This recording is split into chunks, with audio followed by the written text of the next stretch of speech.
Imagine looking down at Earth from space, peaceful, blue, and calm. But now picture thousands of broken satellites, metal pieces, and old rocket parts flying around Earth at super high speeds. This is what space looks like today. A giant junkyard in the sky. Every rocket we launch leaves something behind, an empty tank, a broken piece, or an old satellite. Most of it keeps floating forever. And if even two pieces crash, they explode into thousands of fragments that can damage working satellites. One big collision can shut down GPS, weather forecast, or communication systems we use every day.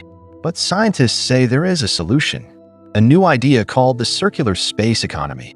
It's simple: reduce, reuse, and recycle, just like we do on Earth. They want satellites that last longer and can be fixed in space instead of being thrown away. They imagine space stations that work like repair shops where spacecraft can refuel or get new parts. And they even hope to collect space junk using robots and turn it into new materials. AI systems will help satellites avoid collisions in real time. And countries around the world will need to work together to keep space clean and safe. Space is getting crowded, but with smart design, recycling, and teamwork, we can protect our future in space before it's too late.